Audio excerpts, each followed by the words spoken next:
Friend, स्वागत है आपका अपने चैनल द स्मार्ट ज्ञान अड्डा में। जी हाँ फ्रेंड, कुछ शिक्षक ट्रांसफ़र चाहते हैं तो कुछ शिक्षक ट्रांसफ़र नहीं चाहते हैं, कुछ शिक्षक राज्यकर्मी का दर्जा चाहते हैं तो कुछ शिक्षक प्रोन्नति चाहते हैं, कुछ दोनों चाहते हैं। जी हाँ फ्रेंड, आने वाले 2 से 3 महीने नियोजित शिक्षकों के लिए काफ़ी महत्वपूर्ण है, क्योंकि ये सारे जो है आपके मन में जो उधेड़-बुन पड़ा हुआ है, आप अपने जगह पर रहेंगे या जगह से कहाँ जाएंगे, किस जगह पर जाएंगे, जिले के किस कोने में जाएंगे, किस विद्यालय में जाएंगे, या आपने परीक्षा दिया है, पास है या फेल है, दिया है या नहीं दिया है, ये सारे बातों को देखते हुए क्या कुछ होने वाला है अगले 2 से 3 महीने में, ये आज के इस अंक में बताया जाएगा। जी हाँ फ्रेंड, बिल्कुल विस्तार पूर्वक। वीडियो थोड़ी लंबी जरूर है, लेकिन आपको एक डिसीजन लेने में, एक निर्णय लेने में एक मील का पत्थर होगी, एक रामबाण सिद्ध होगी। जी हाँ फ्रेंड, इसलिए वीडियो को स्किप नहीं करेंगे, शुरू से लेकर अंत तक देखेंगे।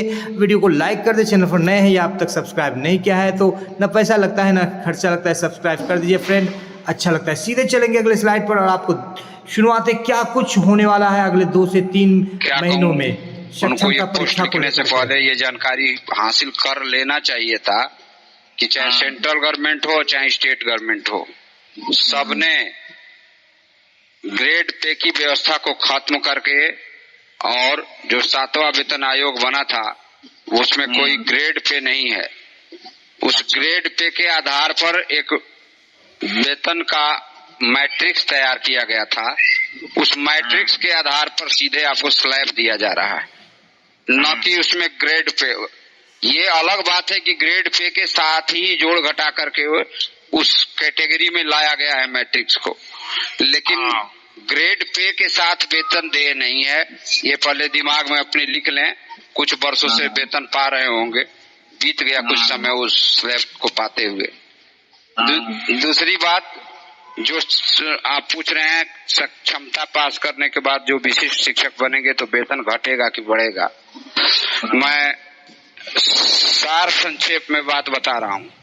जो लोग 2019 तक 2017 से 2019 में नियोजित शिक्षक के पद पर योगदान किए हैं, उनके मूल वेतन में 6,000 रुपये तक की वृद्धि होगी। जो 19 तक वाले को जी, जो लोग 2012 से लेकर के 17 के बीच में योगदान किए हैं, उनके मूल वेतन में 2,000 रुपये से लेकर के और 3,500 रुपये तक की वृद्धि हो सकती है। अच्छा। और जो लोग 2003 से लेके और 2006 तक हैं, उनको 300 रुपया से लेकर के 250 रुपया तक की मूल वेतन में वृद्धि हो रही है। ये नियमावली का आधार किसके हिसाब से? जो फिटमेंट फैक्टर है उसको देख करके मैं बोल रहा हूँ। अच्छा। और बच गए बीच में 2008 से लेके 2010 वाले, तो उनको भी न्यूनतम 2,000 से 2,100 रुपए की वृद्धि होगी। ठीक है। अब अगर इतना बात समझ गए आप, तो आप ये जान सकते हैं कि 2003, 2004, 2005, 2006 तक के हमारे जो शिक्षक साथी हैं, उनको इससे कहाँ परेशानी हो रही होगी, पहली बात। दूसरा चीज आपने जो पूछा है उसका फिर मैं उत्तर दोहरा रहा हूँ कि विशिष्ट शिक्षक बनने के बाद आप जितना वेतन पा रहे हैं उससे 1 रुपया भी कम वेतन आपका नहीं बनेगा। अच्छा जी। और कुछ आप कह रहे थे? लेकिन 10% जो राशि आपका चले जाएगी कटौती में, इसलिए इन हैंड सैलरी कुछ शिक्षकों का कम भी हो जाएगा। तो वो तो अपने पद पर रह सकते हैं। हाँ, रह सकते हैं। कब तक? इसमें इसका कारण मैं आपको बता दूं। हालांकि मैंने आज लिखा भी था अपने पोस्ट में कि मैं अगले पोस्ट में या ऑडियो में खुलासा कर दूंगा, तो बात को गौर से सुनिए और समझने की कोशिश भी कीजिए, ठीक ना? जी। सरकार ने अपने नियमावली में ये लिखा था कि हम सक्षमता परीक्षा का 2 बार, 3 बार, 4 बार या 5 बार जो भी लिखा था आयोजन करेंगे, और उस सक्षमता परीक्षा में जो लोग उत्तीर्ण नहीं होंगे उनका फ्यूचर, उनका भविष्य जो है 4 सदस्यीय IAS की कमेटी के ऊपर निर्भर करेगा। इस लाइन में बिंदु जो 4 है जिसको कोर्ट ने इंगित किया, इसमें एक बात ये भी लिखा गया था कि हम 5 बार तक परीक्षा करा देंगे। मैंने नियमावली में नहीं है, कोर्ट में जो पेपर दिया गया है उसमें कहा गया था। लेकिन उस बिंदु 4 को जब कोर्ट ने खारिज किया, कहा कि ये गलत है, तो वो सरकार के द्वारा लिखा गया वो सारा चीज खारिज हुआ। खाली यही खारिज नहीं हुआ कि जो लोग परीक्षा नहीं देंगे या फेल कर देंगे उनकी सेवा समाप्ति के बारे में जो कमेटी निर्णय देगी उस पर विचार किया जाएगा। केवल यही बात नहीं खारिज हुई, साथ साथ ये भी खारिज हो गया कि हम 2-3 बार से अधिक परीक्षा कराएंगे। ठीक है, गौर करने की बात है, केवल वो ही मांग खारिज नहीं हुई, वही चीज खारिज नहीं हुआ, जिस बिंदु में था सब खारिज हो गया। उस बिंदु में जो लिखा था वो सब खारिज हो गया, खत्म हुआ। ठीक है, इसका परिणाम रिजल्ट ये हुआ कि 3 बार से अधिक सरकार को परीक्षा कराने के लिए अब आप कोर्ट से भी दबाव नहीं बनवा सकते हैं। ये सरकार की कल्याणकारी उदारकारी नीति पर निर्भर करेगा कि 3 बार के बाद वो परीक्षा कराएगी कि नहीं कराएगी। अभी तक जो पता चल रहा है उसके अनुसार सरकार 3 बार से अधिक परीक्षा नहीं कराएगी।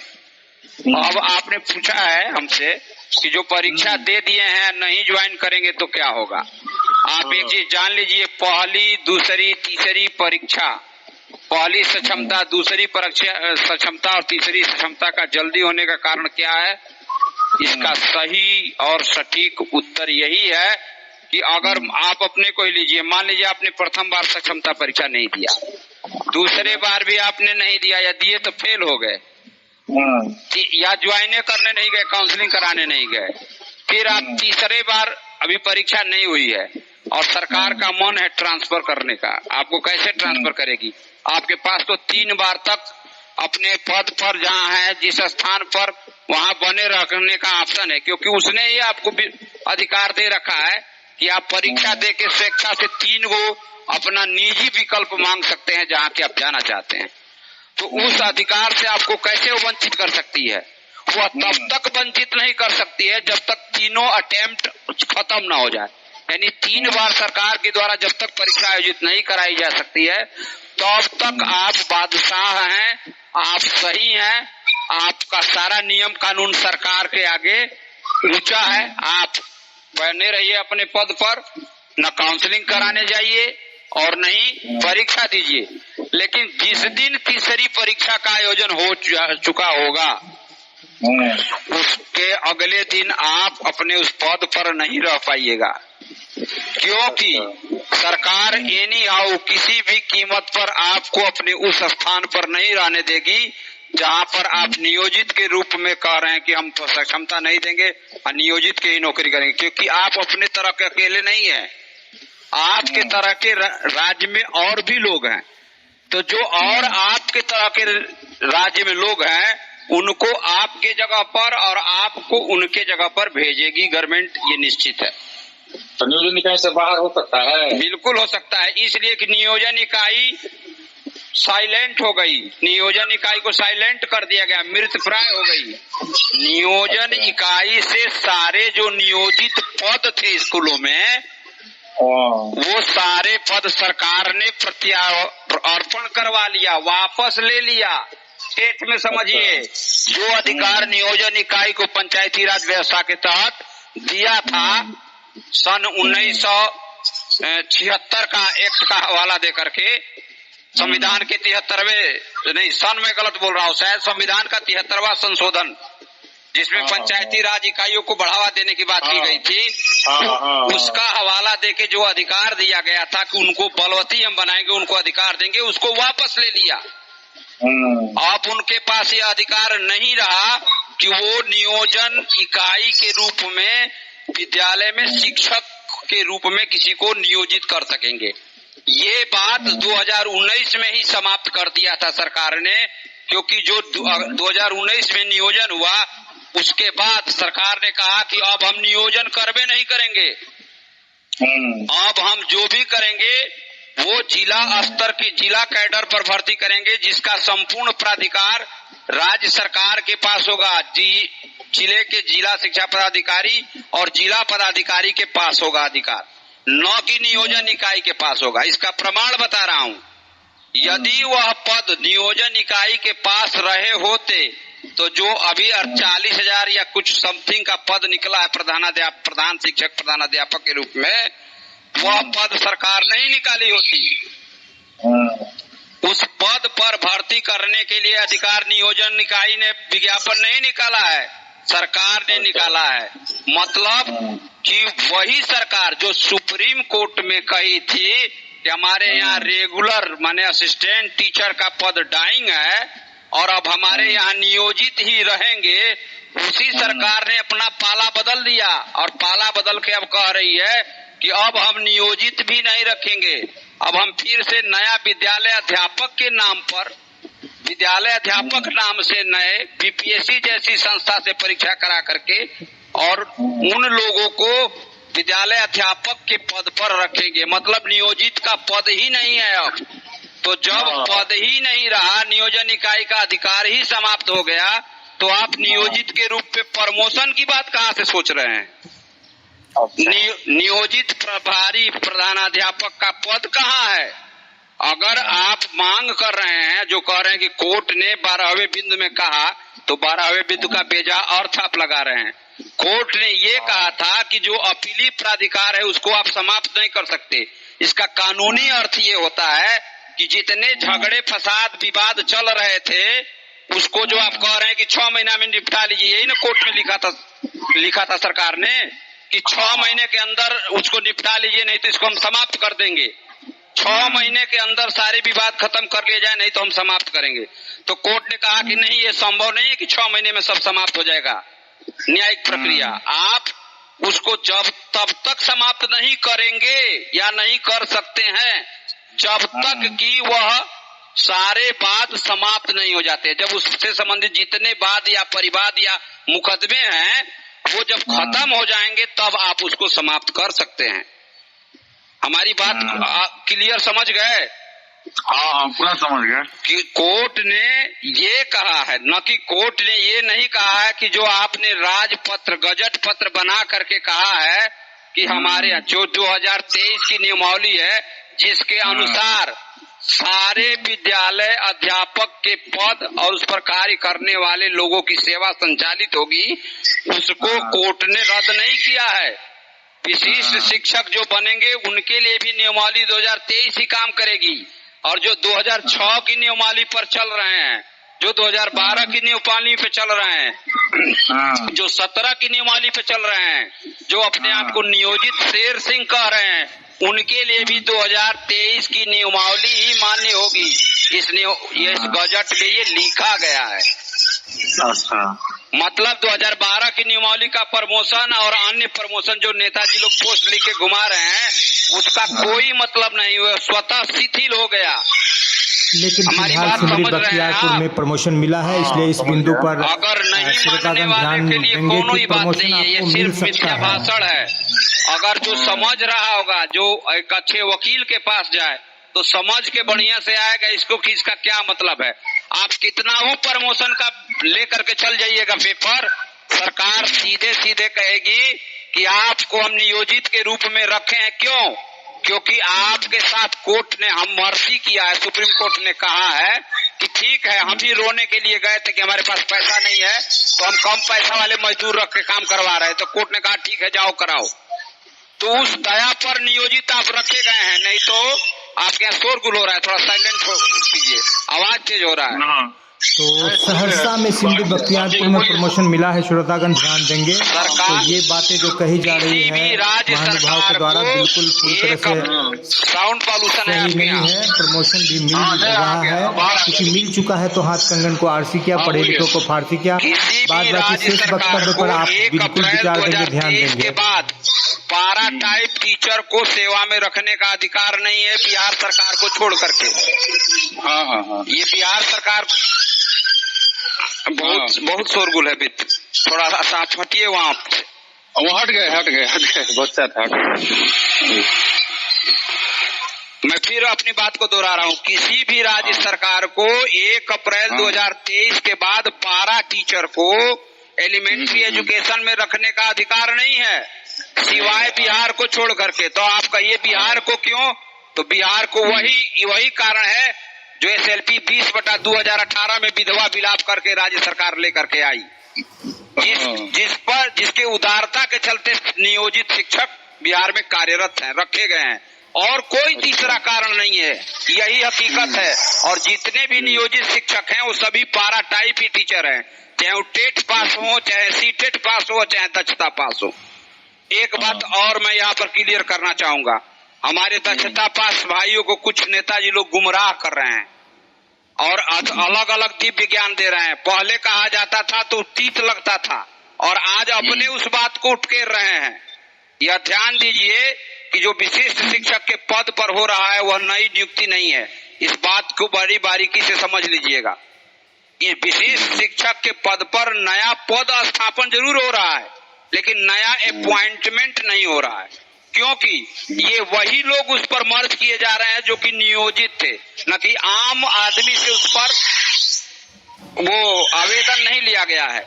माने खुली भर्ती नहीं है ये केवल उसके लिए भर्ती है जो नियोजित के रूप में कार्य कर रहे थे। तो ये तमाम बातें हैं। और जो आपका एक और आपने प्रश्न पूछा था कि लोग आपको फोन करके पूछ रहे हैं कि हम क्या करें, फार्म भरें कि न भरें, तो फार्म भरे कि न भरे वो उतने दिन तक ही पूछ पा रहे हैं जितने दिन तक सक्षमता 3 नहीं हो जा रहा है। उसके बाद बोली बंद हो जाएगा, पूछने की भी जरूरत नहीं पड़ेगी, बिना बताए उनको समझ में आ जाएगा कि फार्म नहीं भरे तो उसका घाटा क्या होगा। देखिए, राज्य सरकार अपनी गलती को छुपाने के लिए वो जो गलती कर चुकी है, जो शिक्षक बनने के योग्य नहीं थे उनको शिक्षक बना चुकी है, उस अपनी कमी को छुपाने के लिए सबको एक रूप करना चाहती है। और देखिए, मेरी बात को थोड़ा गौर से सुनिए, 1,87,000 से क्षमता पास किए थे, 50,000 के समथिंग, 50,000 से कुछ कम, 40,000 45,000 के करीब प्रधान शिक्षक बनेंगे, जो कि फार्म भरा जा चुका है। तो ये संख्या 2.5 लाख के करीब पहुंचती है। और कुछ नियोजित जो कि BPSC के थ्रू चले गए, BPSC से निकल गए हैं, यानी 3,80,000 में से मान के चलिए कि 3.5 लाख की संख्या चली गई, विद्यालय अध्यापक बन गई। क्यों बन गई? क्योंकि कुछ प्रधान शिक्षक बने, कुछ BPSC के थ्रू बने, कुछ सक्षमता 1,87,000 पास किए, और लाख रोकने के बावजूद भी कम से कम 70 से 80,000 लोग फिर पास करेंगे। तो ये संख्या 3.5 लाख के करीब हो जाएगी। बचेंगे 30,000 से लेकर 35,000 लोग, मुट्ठी भर, जिसको सरकार जिस दिन चाहेगी उस दिन मसल देगी। और मसलेगी क्यों नहीं? कारण उसका ये है कि आप, सरकार चाहती नहीं है कि आप HRA लेकर के अपने घर में बैठ करके नौकरी करते रहिए। आपको मकान किराया भत्ता देती है और आप अपने पंचायत में ही बैठ के नौकरी करते हैं। तो वो लोग उससे प्रश्न नहीं पूछेंगे कि हम BPSC करके आए तो हमको औरंगाबाद भेजे हो, हमारा घर पटना है तो तुम हमको औरंगाबाद भेज रहे हो, और जो BPSC नहीं किया है उसको हमसे अधिक वेतन भी दे रहे हो, HRA भी दे रहे हो, घर में बैठाए हो। ये पक्ष भी सोचिए आप। तो इसलिए भैया मेरे, मैं आपको बता रहा हूं, चाहे आप सक्षमता दीजिएगा तब, चाहे नहीं दीजिएगा तब, आप जिस स्कूल में प्रथम योगदान किए थे उसमें नहीं रहेंगे। हमारे इस आवाज को नोट कर लीजिएगा, लिख के रख लीजिएगा कहीं, आने वाले 6 जून के बाद आपको खुद समझ में आएगा। जितने भी लोग सुन रहे होंगे, मैं इस ऑडियो को भेजूंगा ग्रुप में, नोट कर लीजिएगा, नहीं तो 10 को गाली दीजिएगा कि बेहुदा क्या कह रहा था। सरकार की मोनोपोली क्या है, इसको समझने की कोशिश कीजिए। दूसरी बात, जब नियोजन इकाइयों को समाप्त करने की तरफ वो कदम बढ़ा चुकी है सरकार, तो समर्थ को नहीं दोष घुसाए, समर्थवान है। राज्य सरकार को आर्टिकल 309 के तहत कानून बनाने का अधिकार है। दूसरी चीज, ये जो लोग ख्वाब दिखा रहे हैं, दिव्य ज्ञान दे रहे हैं, और जो कोर्ट के फैसले का गलत विश्लेषण करके बता रहे हैं, लोगों को दिग्भ्रमित कर रहे हैं, उसके पीछे सिर्फ एक ही राज है, और वो राज है कि नेतागिरी और चंदागिरी ये बंद हो जाएगा। क्योंकि मैं आपको नाम रख के बोल के कह रहा हूँ, राजीव सिंह का हस्त्र क्या हुआ? बर्खास्त है। अमित विक्रम बहुत चालाक नेता हैं, उनका हस्त क्या हुआ? बर्खास्त हैं। बंशीधर ब्रजवासी का हस्त क्या हुआ? बर्खास्त हैं। मुजफ्फरपुर के हाल ही के एक भाई ने अभी विरोध करना शुरू किया था गर्मी की छुट्टी को लेकर के, क्या हस्त हुआ है? बर्खास्त है। तो समय महान होता है भाई। ये आप जितना नियुक्ति और प्रमोशन और 80,000 का एरियर का ख्वाब झूठा दिखा के लोगों का जीवन बर्बाद करने का काम कर रहे हैं, ये तब सही हो जाता जब आप सक्षमता पास कर लेते, उसके बाद कहते कि पीछे मैंने जो काम किया था वो मेरा घाटा लगा है, वो मुझे दिया जाए, और आप तब जाके मांग करते कि जब हमारे लेने की बारी आती है तो आप नियमावली बदल देते हैं। तो ना आप वहाँ पहुँच पाए हैं, न यह रह पाया है। जिस घर में थे वो छूट ही रहा है डय में, आप पहुँच नहीं पा रहे हैं। तो मेरे समझ से अगर तनिक भी दिमाग हो आदमी को तो खुद अपने स्वविवेक से सोचना चाहिए कि सरकार जिस विधि व्यवस्था से चलाएगी उस विधि व्यवस्था से न चलना पड़ेगा। तरह तरह के भ्रामक पोस्ट मिल रहे हैं कि एनपीएस दुका हो जाएगा, ओपीएस दिलवा देंगे। अरे भैया, सबको बैकूफ का पैजामा समझ रखे हो क्या आप? राज्यकर्मी को ही पेंशन की बात है, और राज्यकर्मी वही होता है जिसके वेतन के लिए देखिए साउंड पॉल्यूशन हो रहा है, थोड़ा रुकिए आप। जिसको लेखा संख्या प्राप्त होता है, समझ गए? जिसको प्राण नंबर सब प्राप्त होता है। नियोजित के रूप में आपको क्यों नहीं प्राण नंबर प्राप्त हुआ आज तक? ये जितने दिव्य ज्ञान आज दिए जा रहे हैं, जिस दिन कोर्ट फैसला दिया था उसके दूसरे दिन क्यों नहीं दिए गए? इसलिए कि सारे मनगढ़ंत दिव्य ज्ञान दिए गए हैं। उस कोर्ट के लिखे 2 बिंदु के आर्डर को गलत बताया जा रहा है, गलत रूप में परोसा जा रहा है, उसमें जोड़ घटा करके उसकी व्याख्या की जा रही है। कोर्ट ने ऐसा कुछ नहीं कहा है, समझ गए? कोर्ट ने ऐसा कुछ भी नहीं कहा है। कोर्ट ने सिर्फ यही कहा है कि जो आपका अपीली प्राधिकार आप खत्म करना चाह रहे थे, बिना मुकदमा हल हुए अपीली प्राधिकार खत्म कर, उसको आप खत्म नहीं कर सकते। वो आप जब तक खत्म नहीं हो जाएंगे सारे उससे संबंधित मामले, तब तक आपको रखना पड़ेगा।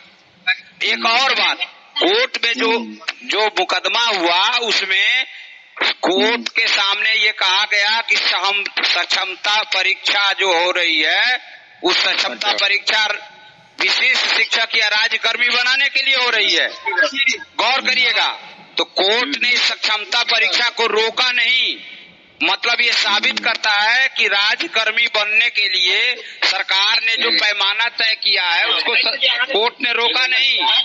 यानी आपको राज्यकर्मी बनने के लिए सक्षमता परीक्षा या जो भी वो परीक्षा आयोजित करेगी वो आपको देना पड़ेगा, न कि आपको जिंदाबाद मुर्दाबाद कर देने से और पुराना अलजेब्रा का फार्मूला लगाने पर नहीं मिल जाएगा कि 1500 पे थे तो 45,000 आ गए जिंदाबाद करते करते।